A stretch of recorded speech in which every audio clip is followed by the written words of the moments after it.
Episode 147, James McGrath, Beyond Deconstruction. This is Matthew, and in this episode of Still Unbelievable, I am in conversation with James McGrath about his book, Beyond Deconstruction. James extols us all to be kind and considerate when facing the deconstruction of cherished beliefs. In a world where the extremes are becoming more fractured and the calm middle seems to no longer exist, James reminds us that progress is only made when we actually stop and consider our fellow humans and appreciate beauty and the nuance of existence. As always, links to James's book and resources we discuss are in the show notes. Hello everybody, welcome to another episode of Still Unbelievable. I think I'm on number 3, maybe even number 4 author interview of 2026, because although I'm recording this at the end of 2025, you will be listening to this in 2026. Thank you to those wonderful publishers who have forwarded authors to me. I love interviewing authors. It gives me a challenge to read a book. So here we are, one in another line of author interviews that I've got. I think I've still got 2 more to go through. This is going to be a fun start to 2026 for Still Unbelievable. So this time we're talking about deconstruction, a subject that I am very interested in, and I hope you as a listener are also very interested. Otherwise, why are you listening to Still Unbelievable? Because that's almost everything I talk about to one extent or another. James McGrath, your name is no stranger to quite a few other podcasts. You've written a book, Beyond Deconstruction, which I've read. It challenged me. It had me thinking. Tell me, James, where are you? What do you do? And why this book? I'm professor at Butler University, which is located in Indianapolis, in Indiana, in the United States. And the question of why this book, it's one that was sort of a long time in coming. I had a vague notion of something along these lines at one point. The book actually came about as I was reflecting on the fact that this thing that people are talking about is deconstruction, right, which is not sort of Derrida and this approach to literature, there's this technical use of that term, but the experience that a lot of people have had, and I think people have always had throughout history, but they've come up with a catchy name for it, and people are talking about it much more openly, I think, even in religious context than might have been the case in a bygone era. The experience of finding that your worldview collapses. And so at one point in the book, I think I make the remark that if it were not for the fact that it's probably trademarked and would get me in trouble, you could call it the de-Jengification of one's faith or one's worldview. For those who know the game Jenga, right, you pull out one of those little blocks and say, well, this won't go here anymore, and you sort of start rearranging things, and then the whole thing collapses. And for a lot of people, right, they may start off as, let's say, Christian fundamentalists or something like that, and they realize, oh, there's a problem here. Okay, well, maybe I can sweep that under the carpet. Oh, well, this looks like it's a problem too. And sometimes those things pile up to such an extent that the whole thing just comes crashing down. And if you go, as I do, into biblical studies, one of the reasons that leads people to do so is some connection with the Bible and faith that motivates you to do that. And if you study the Bible academically, whatever your motivation, it will challenge any of those facile assumptions that you have been bestowed about the Bible. And so there's nothing like academic study of the Bible to challenge one's simplistic view of the Bible. And what that means, I realized at one point, is that this thing that lots of people are going through in this time, people like myself have gone through this ahead of them, and we're probably also, through our publications, causing more people who are following along after us to go through this, right, as they read the things that we publish. And so it seemed to me that as someone who has come out the other end of that process, not with something that is in any way identical to what I had previously, but with having worked on sort of rethinking my worldview in light of that experience and trying to say something positive in the aftermath, it seemed worth writing a book that sort of told my story and just left some signposts sort of along the way Not to say you should follow me along my exact path and mimic this journey, but to offer an array of options and at the very least offer a conversation partner to those who are going through this sort of experience, so that even if you end up somewhere else, you have a chance to talk to someone. Maybe not directly, although I welcome that. I have tried to do a lot of public scholarship and get on podcasts and blog and do things like that. But at the very least, I often find that even if I don't go where an author goes, there are books that nonetheless were helpful to me in clarifying my own thinking. And so that's really the sort of book that I wanted to offer, which is, if your worldview has collapsed as a result of biblical scholarship and close attention to the Bible, and the Bible not being what you thought it was, and you get tired of saying, well, this is what I used to think, how do you go from there to trying to say something positive and coming up with a positive worldview? And that's really what the book is about in a nutshell. Thank you for that, James. And I very definitely identified with the Jenga stack analogy that you used. It very much started with a careful removal and replacement. Yeah, that's fine. I'm good with that. I can cope with that. I'm better with that. And that happened a few times. And then suddenly you start to notice there's a little bit of shakiness going on. The stability is not quite there anymore. And you go, oh, I didn't expect that. Maybe I can fix it if I do this. And you realise you've made it worse. And long story short, you've now got a pile of bricks on the floor and they serve no purpose whatsoever. Yep. And I'm sure a lot of my listeners will also appreciate, I see, while they don't use the language of the Jenga stack, I see that kind of language that gives that imagery in a lot of the conversations and in a lot of the topics that I see in deconstruction social media groups, because as you can imagine, I'm in quite a lot of them. But in amongst that, in amongst the full rejectors like myself, there are still those who want to hold on to a faith, who still can't let go of the God idea. And those people don't always fit into the fully deconverted pile, but those people still need care. Those people are still hurting. Those people have had their Jenga stack fall down and they still want to hold on to the pieces. So those people are still just as valuable, with minds that still hurt, as everybody else.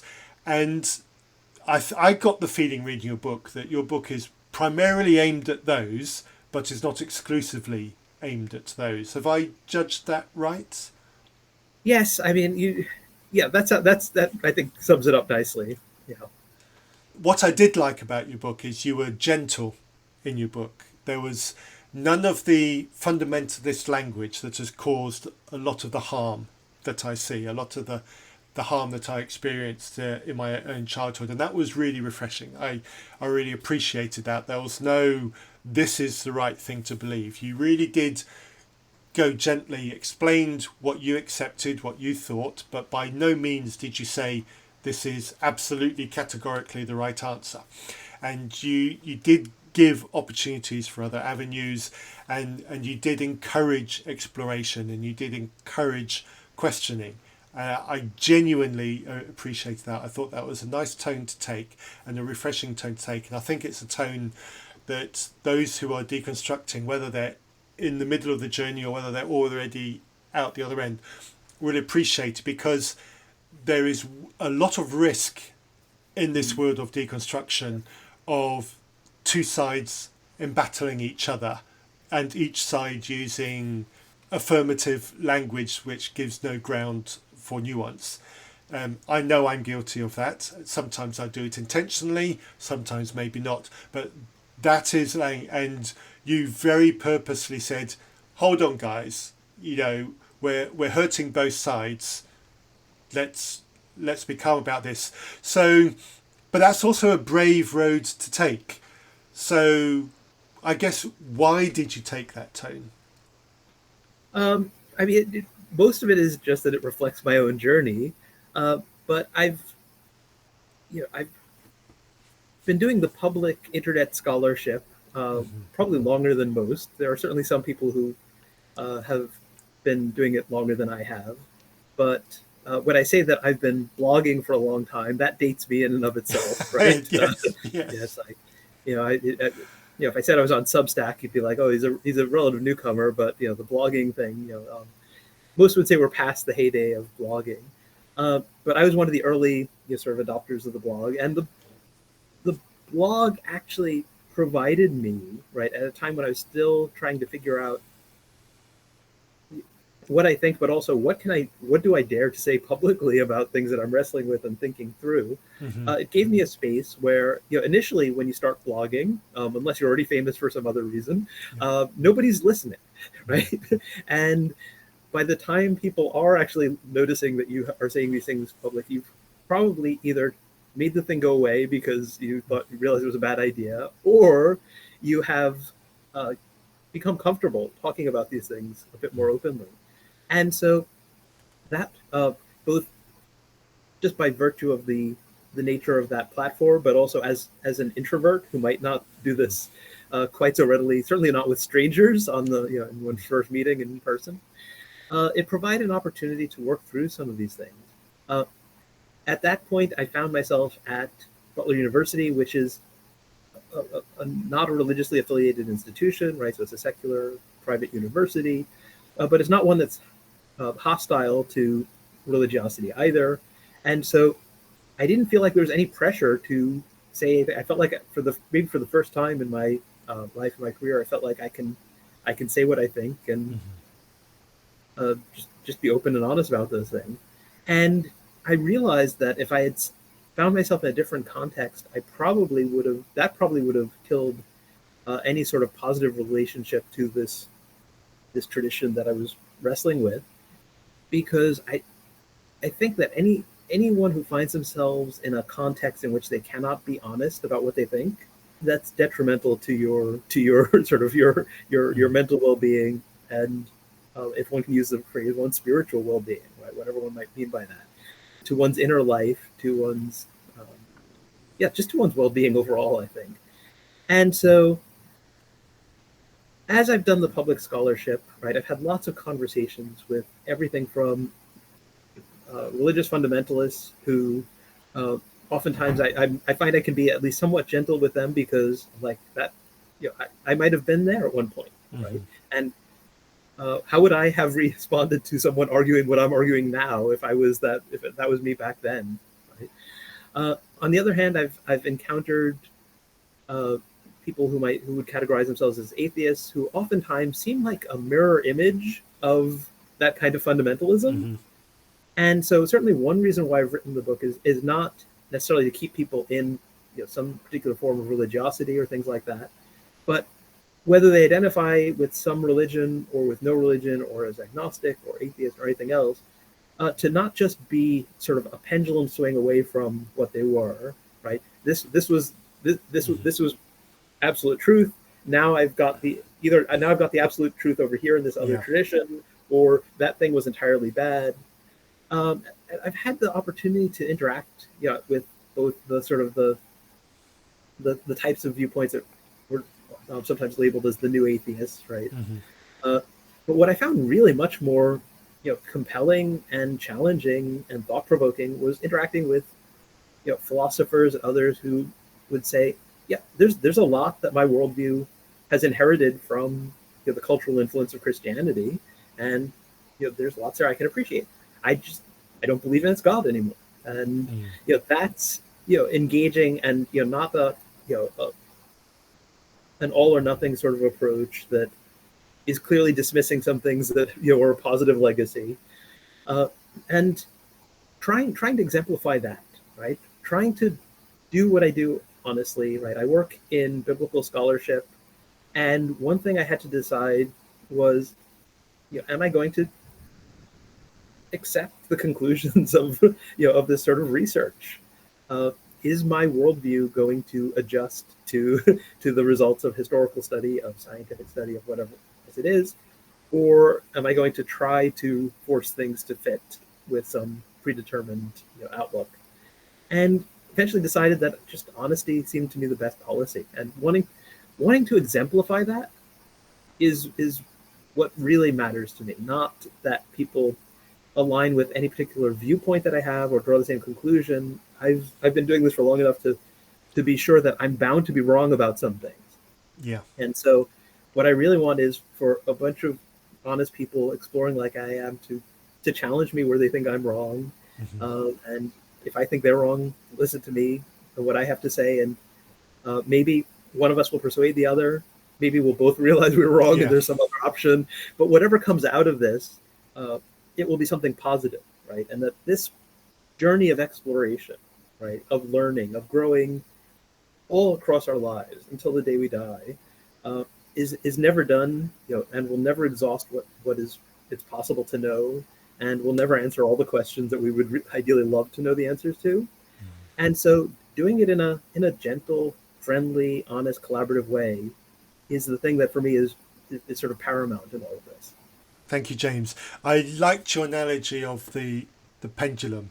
There's a very real risk that if we start at an extreme end and we realise that our support there is broken and the pendulum swings, we're going to get very close to the extreme opposite if we're not careful. And I think it serves us all well during deconstruction to just bear in mind what a pendulum does and do what is necessary just to stop that fallacy, that folly occurring to us, because we'll end up being no better than we were before if we're not careful. You do make a couple of references to fundamentalist Christianity. If you're okay answering the question, is fundamentalist Christianity an area that you came from? Is that part of your own story? Yeah, it's part of my own story. Came from is probably not the right term. Okay, fair enough.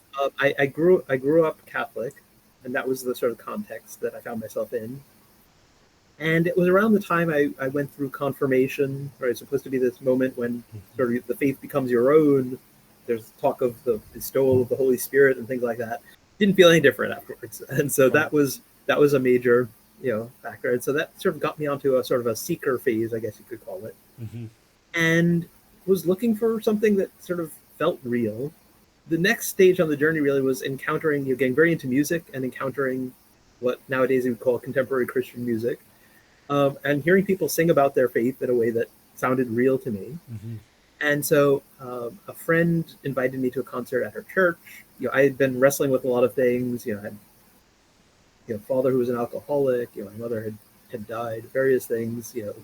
And sort of plus being a lonely, angsty teenager, as many of us are. Maybe all of us are, but we don't talk about it openly until much later. But all those things going on in one's life.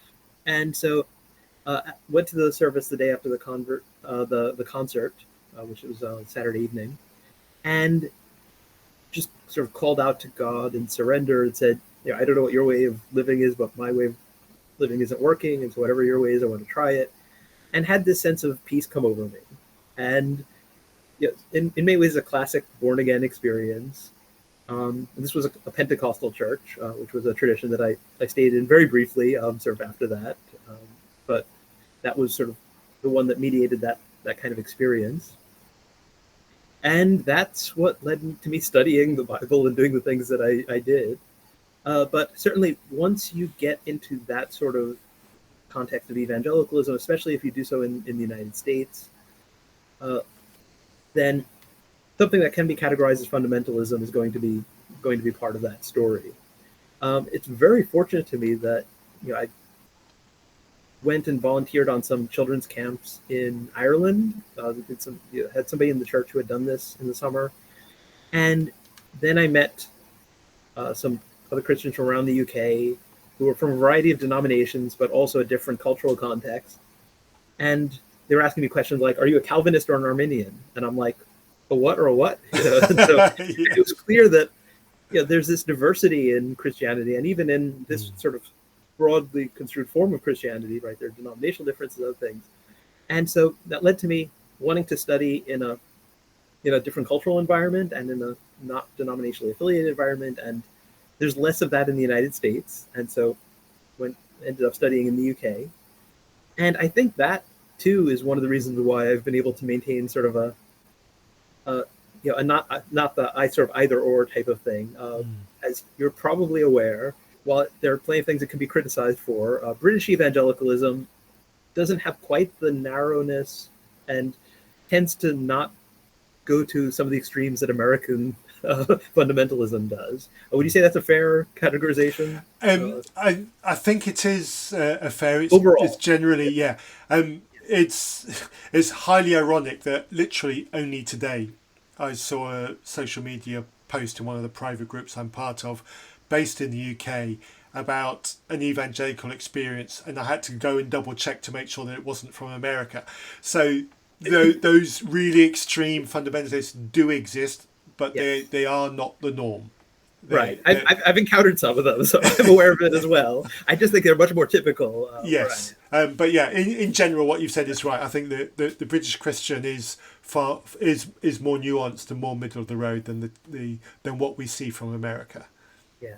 And so I think one reason why I've sort of come through the process in the way that I have is that I was exposed to evangelical scholarship that was saying, look at what it says here in Genesis. It's mentioning kings who reigned in Edom before any king reigned in Israel. So the author knows kings who reigned in Israel. So therefore, this is not Moses, right? Yeah. And doing that argument from what the text itself said. Yeah. Whereas oftentimes in a fundamentalist context, you have a doctrine about the Bible and who wrote things and things like that, and you're defending that doctrine from things that the Bible says, right? Yeah. And so I think spending time in the UK context helped with that. But anyway, that's sort of my journey into and through evangelicalism, and I'm still a member in a church. It's much more what in the States we call mainline. Mm-hmm. Yeah, so fundamentalism was part of it, but I think that part of the reason why I was able to avoid the pendulum swing was precisely because it was not where I started. Mm-hmm. And I do think, and I think I talk about this in the book, the fact that an experience, was kind of the core of this, for me, rather than a set of dogmas that I was just taught to accept from childhood. On the one hand, that meant that dogma was less central to my faith, and so that, which was, I think, was a good thing. On the other hand, I was shielding, the religious experience from scrutiny for a very long time, and having gone into religious studies, having taught in our core curriculum and taught about world culture and things like that, I'm well aware that if one learns about Buddhism, let's say, this experience of sort of letting go, right, of not gripping to life and to trying to cling to to stability, is a major element in that tradition as well. And if you do that, it leads to a certain kind of experience. And so I think it has less to do with a sort of being zapped by a lightning bolt from the sky by this deity or that deity, and much more with the kind of catharsis that happens when you actually just stop trying to control and acknowledge that some things are out of your hand and just sort of surrender to that aspect of life. And so, but that took a lot longer because that was sort of at the core of my experience. And so, one great thing that teaching at Butler did was it also pushed me outside of my area of expertise, including learning about religious traditions that I hadn't really had the opportunity to, hadn't been a focus of my studies sort of along the way.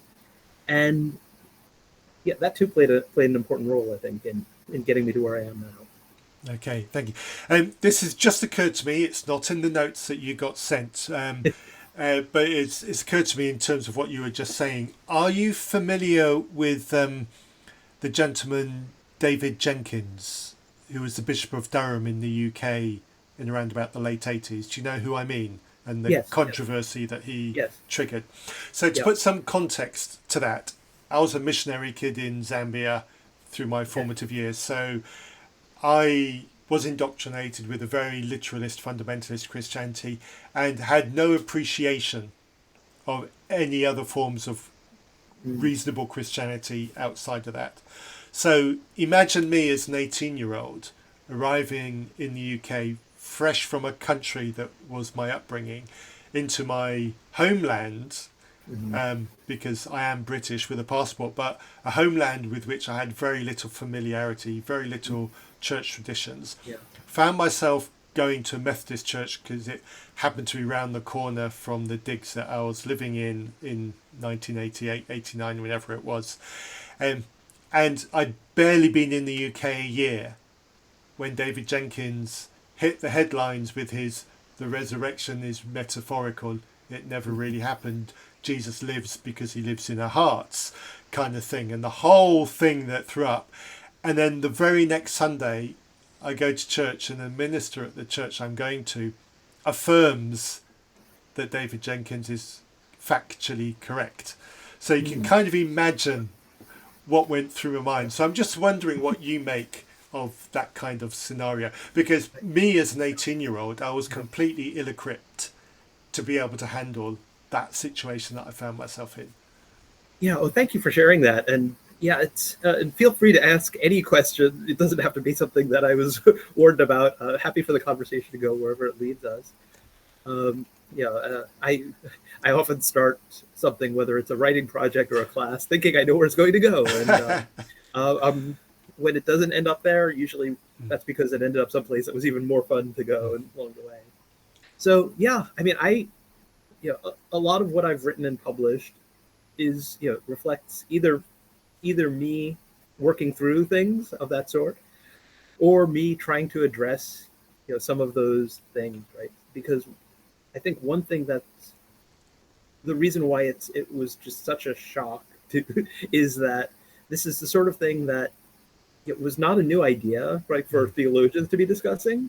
It's just the sort of thing that there was like this consensus that, but you probably really shouldn't say it in church, right? Yes, quite. I'd say most people sitting in pews, I mean, they often have very little sense of what scholars conclude. Yeah. Not necessarily that historians can disprove that this, that, or the other, but that historical study deals with probabilities, and so much is simply uncertain. And then the things that are often most important to religious people in pews, the miracles and things like that, are precisely the things that historical study, by definition, is not going to be able to say this most likely happened, right? Because miracle is, most would say, inherently improbable. Right? And sometimes you're talking about something that is actually a unique event in history, right? If they're talking about like how Christians have understood the resurrection.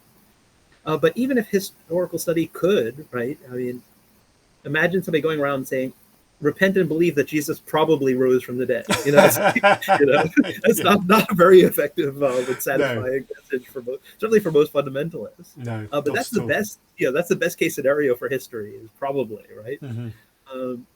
And so, I actually have a book called The Burial of Jesus that I wrote. Basically, it was me just trying to figure out what can a Christian faith look like that takes history seriously. Not just the conclusions of history where they challenge our assumptions about the factuality of this, that, or the other, right? Where archaeology says, yeah, so that story you've always heard, is a mythic version of the story of this people. It's not, it doesn't reflect the genetic evidence, the archaeological evidence, the other things, but also the fact that something like the resurrection, history is not going to give you the answers that you want. And I drew the conclusion after interacting with people for whom like religious experience was this thing that was important to them and meaningful to them. I mean, I remember interacting with Mormon missionaries who said, well, the Holy Spirit confirms to me at this scripture. I'm like, wait, that's my line. It's like, you're not allowed to say that. Realizing that you can't use religious experience as a way to sort of do a bypass around history. If you want to answer historical questions, you can't use that to say, therefore, this thing in the past must have happened. And so wrestling with really that uncertainty. And so that was, on the one hand, a major aspect of my own journey, was wrestling with those things. And on the other hand, it seems to me that we can do better in terms of like including some biblical scholarship and making it available to people. It's just that it's not good sermon material, right? I mean, nobody wants to hear a sermon on most of the kinds of things that scholars discuss, certainly not with those kinds of the details.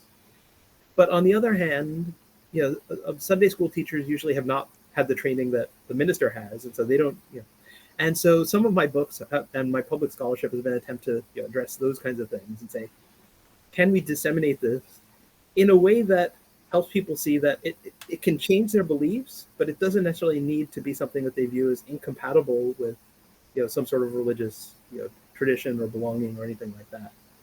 Thank you for that. Yeah, it's an odd conundrum that there's a lot of information that would be useful to churchgoers that is not talked about from the sermon. Sure. On a previous episode of Still Unbelievable, Andrew, my regular co-host, and myself lamented the idea that where the Bible says about the ending of Mark, some ancient manuscripts don't include these verses. And we lamented the fact that as Christians, we never understood what those words actually meant. That those words actually meant people considered it to be a forgery. And it wasn't until we seriously doubted and left that the truth was revealed to us. And we lamented that, why is the honesty of this not preached from the sermon? And that's kind of a rhetorical question, but if you want to jump on that one, feel free. Yeah, well, I think there might be a sermon, one could write there. I'm not somebody who did not go into ministry, and I'll try and think, give me some more time to think about a sermon.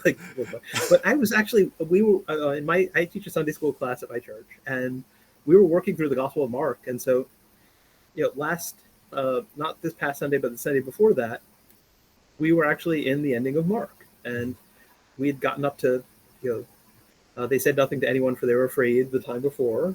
And I'd said, we're going to come back, one more time, at least.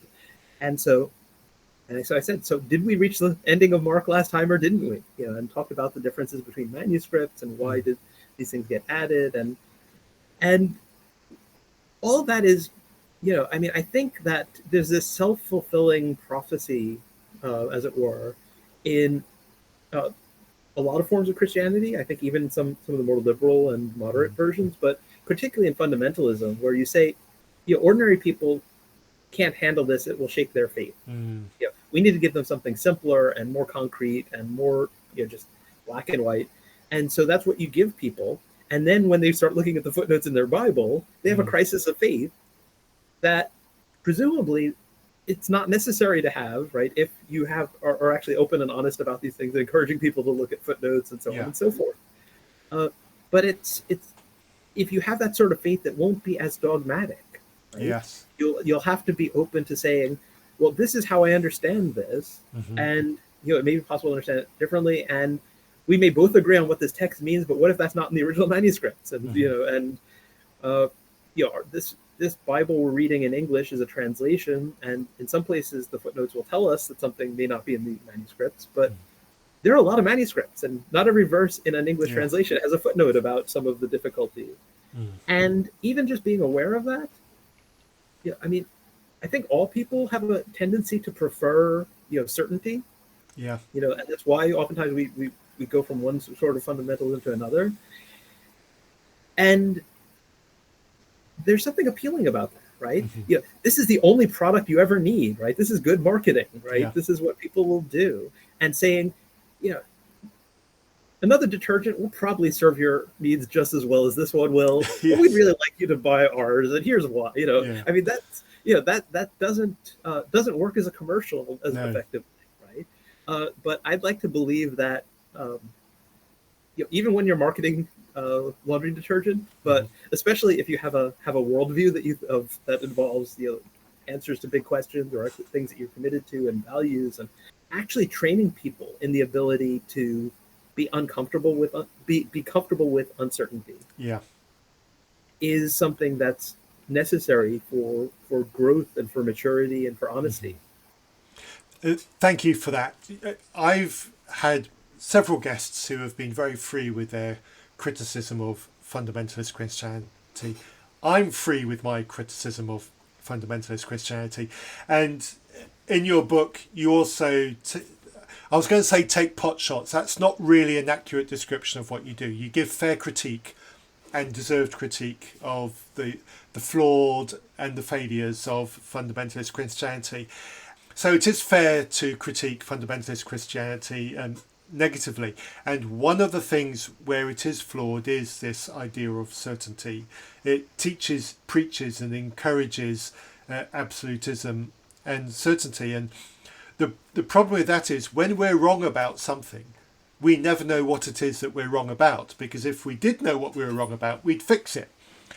And I think that's where fundamentalist Christianity falls over. In your exploration of deconstruction, both successful deconstruction and those who retain a faith, successful deconstruction is probably not the right phrase, but whatever. But in your exploration of that topic, would you say that it was fair to say that the majority of those who fully deconvert come from the more fundamentalist expressions of Christianity? It's hard to. I don't really feel like I have data on this. Okay. And there's I'm trying to find someone who does. That's my problem. Right. You need to get. You know who you need to get on here. Is his name? I think it's Ryan Burge. Okay.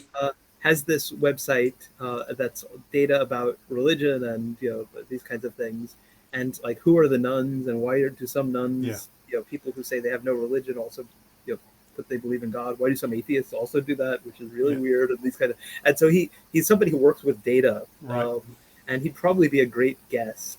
And it's precisely because I know that there are people who do that and that I don't, that I'm hesitant to make any kind of generalizations. I remember reading, it was something in sociologist Peter Burge, who engages a lot with sociology of religion. And at one point he said something to the effect that the whole evolution debate is not going to be of interest except to people who grew up in a particularly sort of narrow, marginal form of religiosity. And I was like, wait, what? This is a narrow, like, little sliver of this religious tradition that I'm associated with. I didn't realize, right? We tend to assume that the thing that we experienced is the whole of it. Yeah. Which is why, when somebody says to me, let's say, if Jesus didn't rise from the dead, I'm going to be an atheist. I mean, that maybe, if that's what works for you, great. But why not Jewish, right? Why not Buddhist, right? Why not a pantheist? Why is it that you consider only these two options out of a range of things, right? And then even within Christianity or Judaism or Buddhism or atheism, not everybody sees eye to eye on things, and there are some different viewpoints on a number of important topics. And so there too, I think just this nuance is needed. But I do think, what I will say is that I think at the very least, those who undergo traumatic deconstruction probably come from some sort of absolutist worldview and dogmatic upbringing. I'd say that's probably, I'd be surprised if that's not the case. Yeah, I think that's very fair, and I like your use of the word traumatic there, because when I look back at my own journey, trauma was very definitely a feature of that. When you rethink your elitist, that's not the right word, but when you really rethink a worldview that considers itself elite, when it considers itself the only answer, and when it considers itself absolutely correct on every idea that it has, when you deconstruct yourself from that kind of thinking, it is difficult. And you talked about embracing uncertainty earlier. I had to learn as an adult to embrace uncertainty, and that was genuinely painful. That was a difficult process, and it wasn't quick, and I am not unique in that. And it's a deep sadness that our children are not, that we have children who are taught nuance at school, and then are taught fundamentalism in Sunday school, and for some reason the fundamentalism and that's absolutism overrules, and then as an adult they need to rediscover nuance, they need to rediscover uncertainty, and they need to unlearn certainty and relearn the beauty of not fully knowing as an adult. And that is a painful and traumatic process, and many people have to endure that, and I think we need to acknowledge those people and love them as best we possibly can. Yeah, especially when we've been those people in the past. It's it's, on the one hand, we should be sort of empathetic, and realize that this is this was me at some point earlier in my journey. Mhm. On the other hand, it can often be hard to, right? Because one is so fully shifted away from that. It's interesting that you mentioned about children, because I feel like children inevitably start with things being oversimplified, Yeah. right? And there's at least some, there's some growing pains as let's say, you learn a model of the atom and it looks like Yeah. a little solar system, and then you get to and you find out that it's much more complicated than that, right? Yes. And it's not as traumatic for us, right? Somehow, right? But we're guided through the process. And so it seems to me that when it comes to thinking about, values, that, we can give some simple things, just like, every human being is valuable, and just accept that, sort of as a given, when you are very, very young. And then as you get older, you say, now, this is not something we can prove by sort of putting the constituent parts of a human being in a lab. And so, what's the rationale for this, and how do we, why do we hold these values? And and I don't think religion per se has to do a poor job of that. It it tends to, and oftentimes that's true even in liberal and moderate forms of religion. But I really feel like that doesn't have to be the case. At least that's my hope. On the subject of uncertainty, I'd like to get to the God question, because you do make a point in your book, and there is a risk of disappointment. Readers, listeners, bear with us. This is definitely going to be interesting. You do make a point in your book of not answering the God question. You explicitly say, I'm not going to give you the answer about whether or not there is a God. I'm going to tell you my view.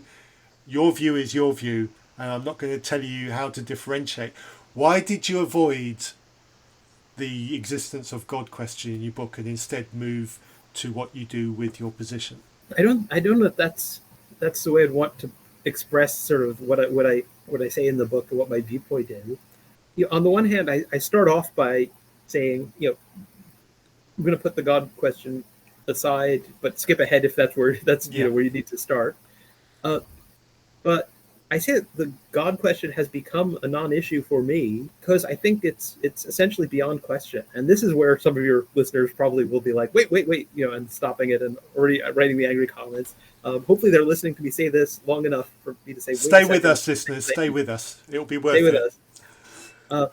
So what I'm really referring to is something that, is if you read like the Dialogues on Natural Religion by David Hume, right, this classic of philosophy and of skepticism, right, whether you've got deism, right, often accused of atheism, whether you've got mysticism, the one thing they agree on is that there's some first cause, something simply exists, because otherwise nothing would exist, right? And there's an extent to which everyone, no matter their cosmology, agrees with this, right? That it may be laws of physics that exist, it may be, some multiverse making mechanism, it may be the universe itself, but that something exists is something that worldviews tend to agree on. And that I am not sort of the ultimate, but I am sort of a result of whatever that sort of prior existing thing is. And in fact, all this diversity of wondrous and very cool and interesting stuff around me is a result of that, is again something that we can largely agree on. And that sort of ultimate reality is what, at the very least, theologians have historically said is what we should mean by God, right? And it seems to me that something exists ultimately is beyond question. And a natural thing for someone to say then, might think, oh, he's just trying to squeeze in religion in this kind of subversive way, is okay, but maybe that's not personal. It's like, absolutely, let's talk about that, right? And even historically, lots of theologians who use personal language for God would say this anthropomorphism is not accurate, and it's a metaphor, it's symbolic, it's something like that. But that's a question about the attributes of ultimate reality, and there I think there's lots of room for agnosticism and for meaningful, interesting discussion and exploration. And so that's what I mean when I say the God question doesn't exist. I think I mentioned this in the book. Richard Dawkins at one point famously said that he described deism as just watered down theism and pantheism as sexed up atheism. Mm-hmm. And he was using that as an argument for atheism. And I said, if you have a choice between atheism and sexed up atheism, why don't you choose plain old ordinary atheism? I will confess to chuckling at that comment. I laughed and went, oh, hang on a minute, I don't like the sexed up version. Oh, how do I handle this? Yeah. And what I will say, and I think I say this in the book, is that I will tell people I'm at least a pantheist, right? It may be that the universe is what's ultimate. And is that because it expands and contracts infinitely? Is it because it always, we don't have answers to those questions, right? Theists don't have answers to the question. Atheists don't have answers to the question. We live in this universe that ultimately baffles and mysterious to us. But hopefully, if we're really paying attention to it and not being dogmatic either one way or another, we will say it inspires awe, wonder, and humility, sort of in response to it. That's really what I'm talking about, right? I'm at least a pantheist in the sense that if the universe simply exists and gave rise to us, that we can have this kind of conversation about the meaning of life, the universe, and everything, that seems to me to deserve the kind of language that I would call religious, right? It deserves poetry, it deserves awe, it deserves praise and songs, and it deserves that kind of response. Just treating it as though, so something just simply exists, and so do we. Life seems a lot more interesting than that, And so that's what I mean by that way of putting things. And now that people can start writing the angry comments. Save the angry comments. Reasonpress@gmail.com. Save the angry comments. Let's be honest and practical here, James. If you were going to put in a chapter about justifying God, you'd have ended up with a chapter that was 3 times as long as the rest of your book. There is so much there. I'm currently wading my way through a huge, thick book that promises scientific evidence for God. I'm a quarter of the way through. I've read more than the length of your book, and I'm still very disappointed and still wondering when I'm actually going to get to some evidence. And I think for you to try to include any of that kind of content in your book, you'd have had a fight over what do you cut out, and it would have been distracting, and it would have spoilt the point that you were trying to make. So frankly, your book is better without it. But I probably would find I don't know what book you're reading, but I have a feeling, having read books that sound a lot like that I'd probably be as disappointed as you are with it. I mean, on the one hand, it's possible, there's a huge gulf between there being an ultimate reality on which we depend and saying that is anything like the anthropomorphic depiction of the deity in the pages of scripture or anything like that.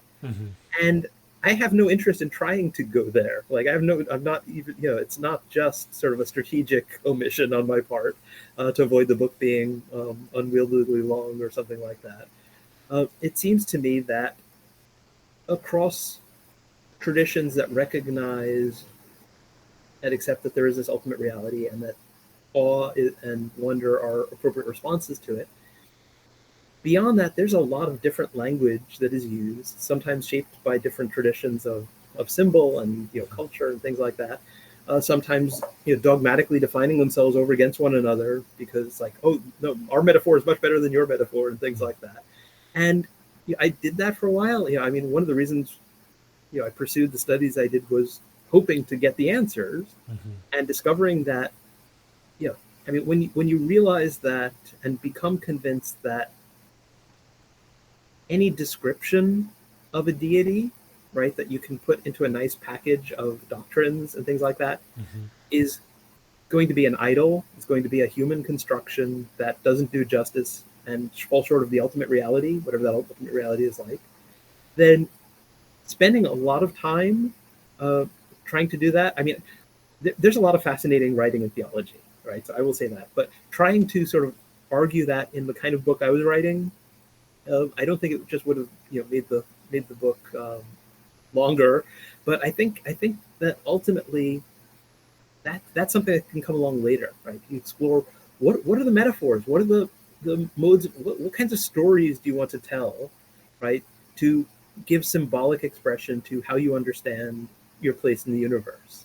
That's the next. That could be in a sequel to the Beyond Deconstruction, but it didn't seem appropriate to dig too deep into it there.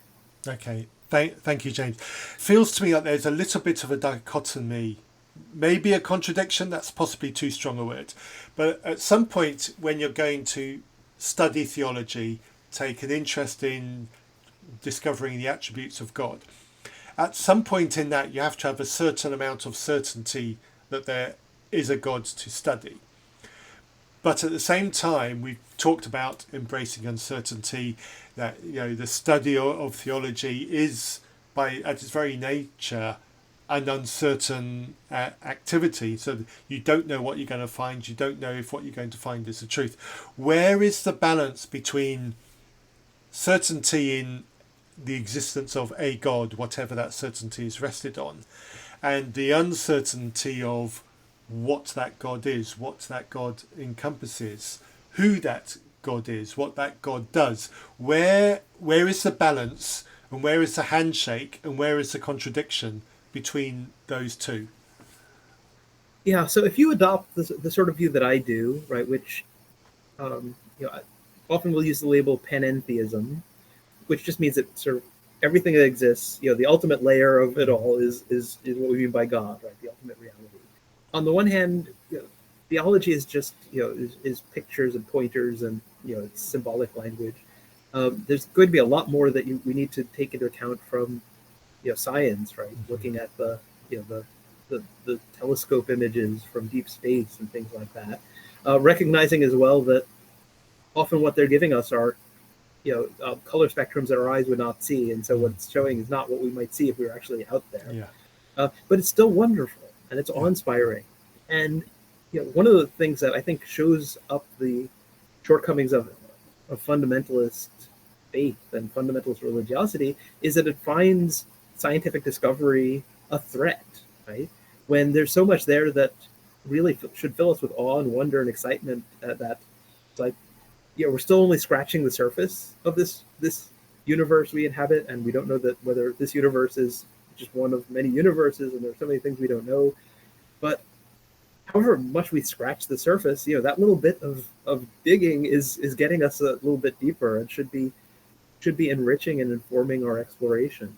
And so a lot of contemporary theology, done in the context of this sort of liberal, broad, pantheistic, metaphorical religiosity, is really about how do we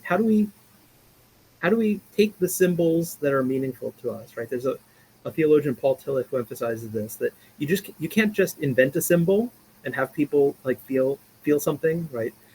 Songs, flags, right? In visual images, there are things that resonate with us, and if we want to connect with people and inspire them and help them explore further, then we need to start with the symbolic language that we already have, whether it's in our verbal language, but also in our visual and auditory and other types of things. And the question is, how do we take those things and work with them? And even it's less a case for someone like me of trying to get closer to like the accurate description of God or something like that. It's like, that's not going to happen, right? That's not how, ultimate reality is not like that. It can't be like that. But what kinds of symbols, of storytelling, of songs, of paintings, of poetry is going to get us humility and love and compassion and valuing of others and valuing of life and considering life worth living and the lives of others worth preserving.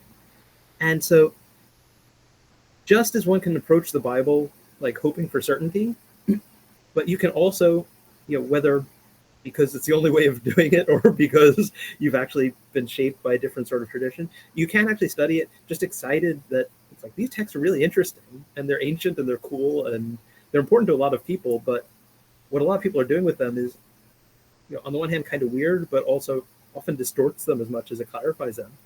But just being honest about them, and including honesty about the things we don't know, can be really exciting and fun and enjoyable and meaningful.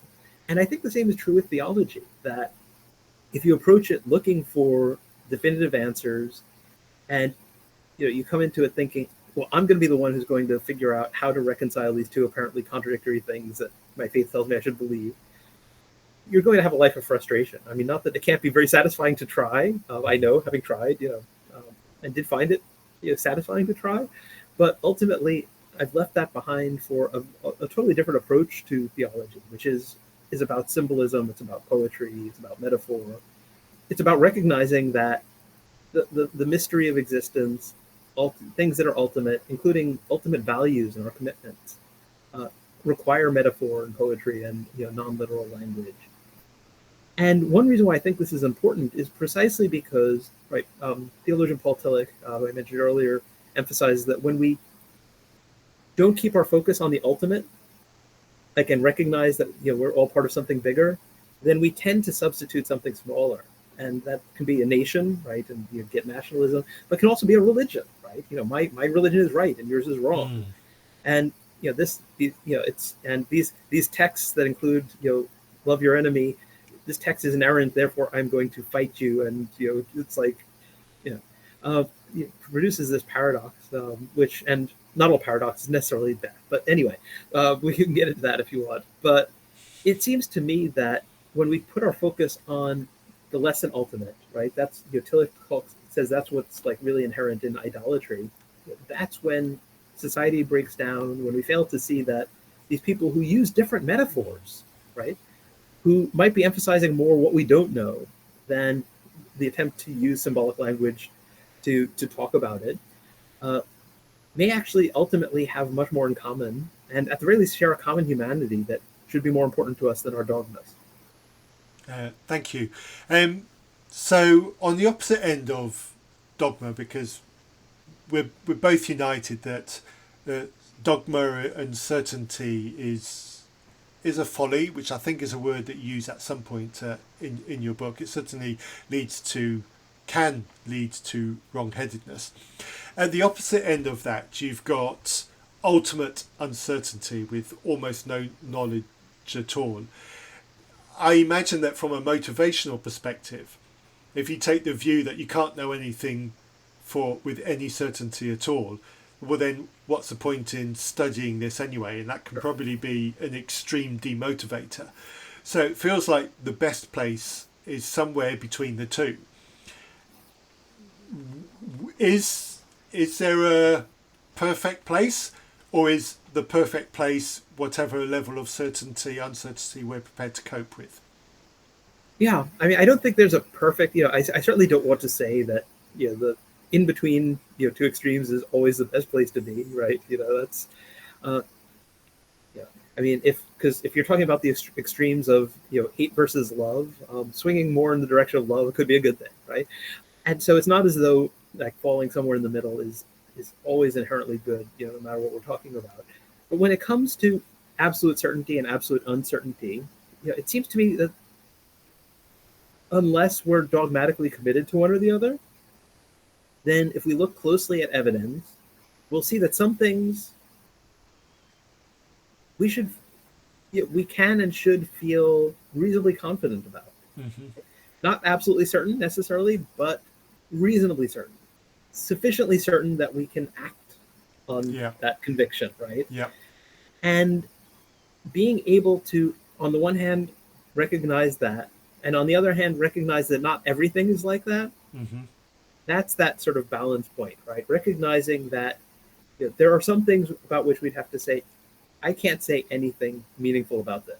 Yeah. And some things about which say, I'd be willing to stake my life on this. Yeah. And a whole range in between. Mm-hmm. And each individual question, we need to figure out where it falls on that spectrum, right? We can't just, we shouldn't just assume that it falls in one place or the other because it's really important to us or something like that. Thank you. Sounds like you're saying embrace the nuance. But you make a very good point there. Some things we can know with greater certainty than others. It's important to acknowledge that not everything is the same in terms of a scale between certainty and uncertainty. And it should be obvious, but sometimes even the obvious needs saying. Yeah, I found that to be true. Yes, quite. So I make you. I said that you use the word folly. So I've got a note here in my notes on your book where you talk about the folly. This might not be an exact quote from your book, but it's reasonably close, I hope. You talk about you refer to the folly of replacing fundamental faith with something that is equally superficial and ideologically opposite. I don't know if I can't remember the context in which you say that. I'm hoping you can remember better than me.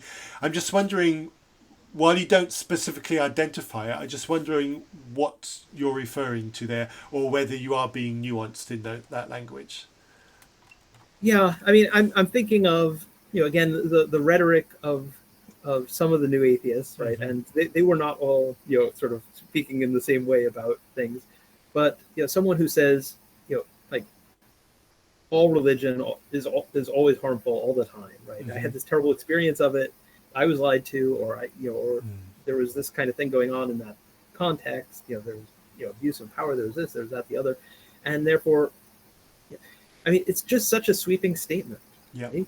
And it's the kind of thing that, especially when we're thinking about the kinds of things that feed into things like racial bigotry. It's like, well, I had this one experience with this one person. It's like judging people of any category you might come up with based on limited experience, just saying my experience was bad, therefore all of it is bad, is rarely true. I think, I'm sure there are some, if you define the category narrowly enough, there may be, some groups that are just all about the hate all the time, but even there, they may be, the reason why people may join those things is because they provide a sense of community or something like that, right? And there's, it's like, rather than say, well, they're providing a sense of community in connection with hate, and they're bad, therefore we want to avoid hate and we want to avoid having community, right? And I think it's probably safe to say nobody really does that, but oftentimes the rhetoric of reaction, particularly to like a fundamentalist or any kind of extremist past,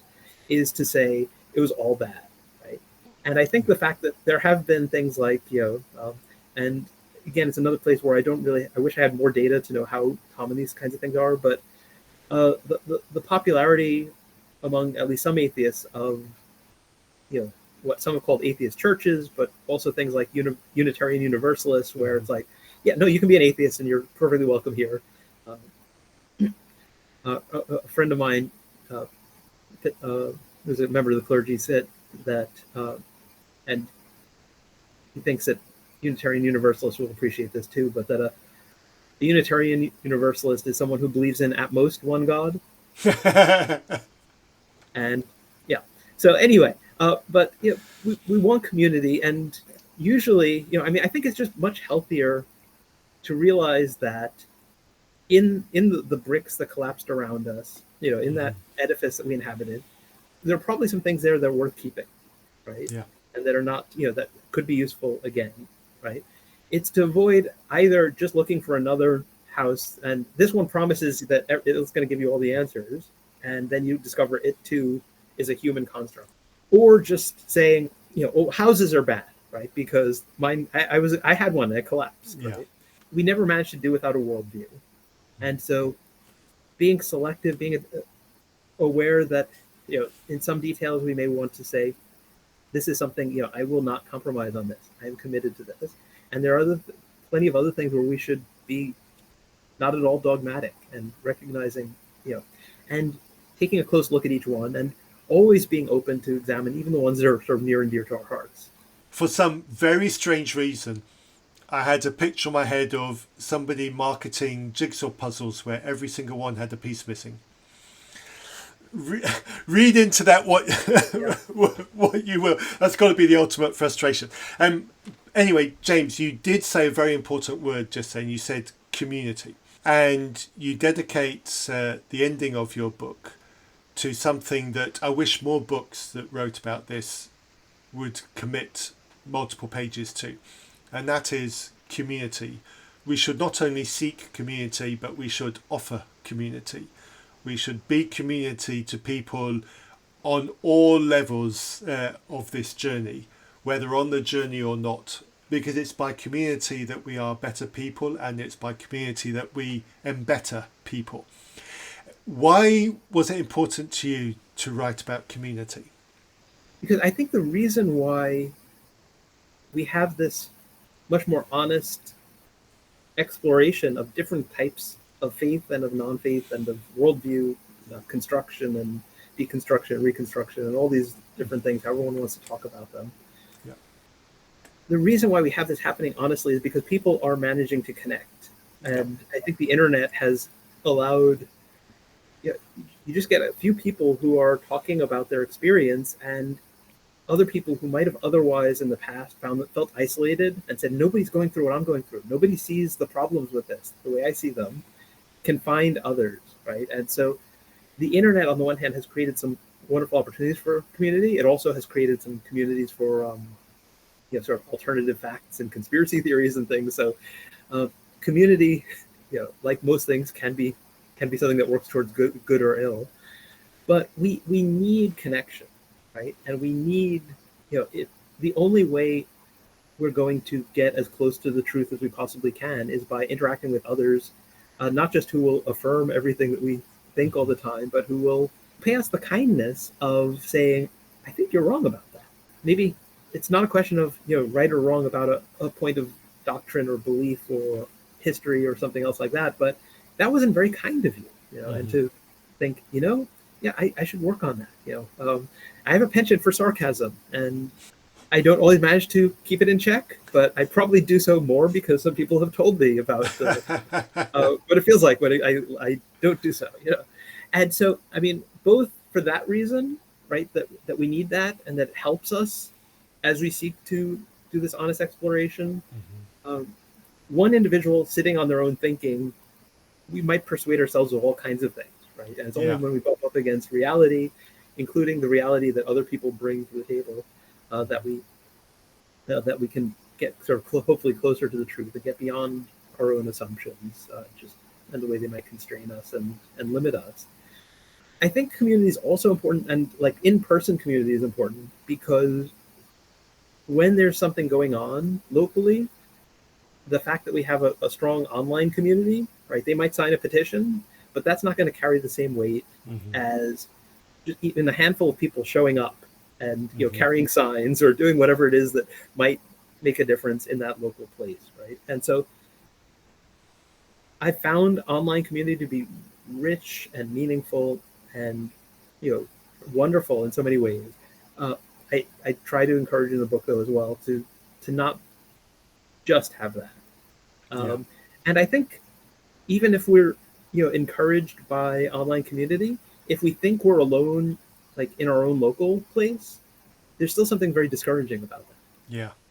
And so my hope is that people who are wrestling with things and are thinking unconventional thoughts that don't fit in their framework, I suspect that if they have the courage to talk about those things, I mean, it may get them, kicked out of a place. And so I'm not going to encourage anybody to do something that, might lead to disconnections with family and, real hardships and things like that. And so you have to tread carefully here. But I'm hopeful that as more people have the courage to speak, there will be people that you can find in close proximity to wherever you are. And that ultimately will help people both find the support that they need, right, to be honest and to reject the kind of dogmatism that maybe they've been steeped in, but also to make a difference in their local community and to offer something else that may start small, but may have a lot of potential as more and more people maybe hear alternative things and more people follow along that path, right? So somebody has to go first, and it's hard. Yes. But doing so can often create something that will then provide a network of support for others. Yes, thank you for that, James. I do like the way that you express that in your book. You don't just say, look for a group, turn up and be nourished. You actually challenge to go out there and be the nourisher. Go and do something. If there isn't one, create one. And I like the way you did that. It was genuinely challenging, and I thought that was a really useful thing to put into that. Don't just seek, but be a finder as well, to reuse a phrase that we all know well. And I've benefited from online community post-Christianity, and here in the UK there isn't a local post-religious group that I can go to, because it's not really so much of a thing in the UK. So finding that is hard, but there is a lot to be said for eye contact and an embrace. Online can't really do that. And I suspect that, they may just not be going anywhere, and they may be just, they may be online listening to your podcast, but, I hope that somebody listening to this might say, yeah, actually, there are groups like that, and here's one of them. And who knows, maybe it'll turn out to be somewhere within your close proximity. On the other hand, I suspect that if you go into a random Church of England, there's at least some chance that there'll be some people there who are exactly there. They just have not moved outside of that framework, because it's all they've known, and it feels comfortable in some way, shape, or form. Maybe not ideologically comfortable, but there may be friends there, and it may be that a whole bunch of them are in the same space and know that, and secretly talk about it over beer during the week. It may be that a whole bunch of them are there, and none of them wants to say that because they assume the other ones will judge them, reject them, right? And so it's challenging to navigate that. Yes. It really is.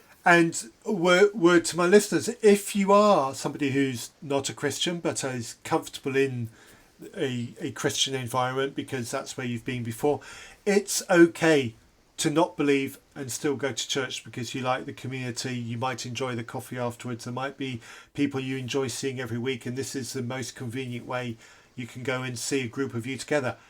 That is okay. I, as an atheist, will not condemn you for doing that. You are seeking community. Just because I'm not comfortable doing that doesn't mean you can't be comfortable doing that. Let's embrace the nuance. You do what's right for you. You find community where it is right for you. I'll try and find some resources on community and put them in the show notes. I can't guarantee that. I can't promise that, but do check out the show notes. Also in the show notes will be links to more details about James's book, and I think I've got James. I'm just checking my notes. Yeah, James's blog is on there as well. James's link. We didn't talk about this, James, but James's link to his conversation about John the Baptist with Alex O'Connor on the Within Reason podcast. I put that in there because I thoroughly enjoyed that interview with James. So go and listen to Alex and James in conversation there. You also mention a character in your book, James Walter Wink, and I've included a link to the Wikipedia article on Walter Wink down there in the show notes. So go and find the information in the show notes. I'll try and find something about community in the show notes, but there's lots out there. I can't promise everything. Thank you awfully for your time, James. Is there anything I should have asked you that you want my listeners to know? I suspect you may have one final question. I do have one final question, and that is, I do love asking it of my guests, and that is, do you have a favourite Bible character, James, and who is it? Anyone who's listening who knows me or knows about me will expect me to say John the Baptist. And because I like to be a contrarian, I will Good for you, sir. Good for you. And I think that other than John the Baptist, probably one of my favorites, there's a toss-up there too that are really good, but I particularly like Job as a character. Right? It's not a historical character, right? This is really essentially a sort of a theological / philosophical thought experiment. Right, you get this person who is as righteous as anyone can be, and you torment him as much as anybody could ever suffer, and it really explores not why do bad things happen to good people so much as it really raises the question: what would the universe be like if every time you did a good deed, you immediately you got a reward for it? Right, so that everybody who does, would there be any genuine goodness, right, in that kind of universe? And so I think it really does raise genuinely meaningful, interesting questions that are still meaningful today, about sort of life, the universe, and anything. But the thing I like most about it is that at the end, God shows up and says that he's angry with Job's friends because they didn't speak rightly about him the way Job did. And Job spent the whole book complaining and saying that God is unjust, right? Mm-hmm. But being honest that his theology didn't fit his experience. Whereas the friends, they they were trying to defend God. And I love that this book does this subversive thing, right? And this is going back thousands of years, right? This is not some new thing as a result of modern, deconstruction or something like that. This is like thousands, more than 2,000 years ago, an author saying, God's happier with the honest questioner than with the people who are trying to defend God and their supposed knowledge of God. It's probably not surprising, given what we were talking about today, that I just really, really like that story and that character. Thank you, Jay. I didn't predict that one. We obviously talked before the episode about John the Baptist, and that was on my radar as a potential candidate. And I'm very glad that you swerved that just for the pleasure of swerving it. And I love that about you. But this is going to make you chuckle. The last episode of Still Unbelievable that I did an interview with an author, and she writes very painfully about her experience of her mother committing suicide when she was in her 20s. And she answered Job to the question. So I've now got, for the first time, I've got the same answer in 2 consecutive episodes to that question. So congratulations on that record. And it's 2 very, very different subjects that came to that question. I didn't see that coming. No, I love when I can make history. Excellent, James. You are a gentleman, sir. Thank you again. Listeners, you've been listening to Still Unbelievable. And until next time, be reasonable.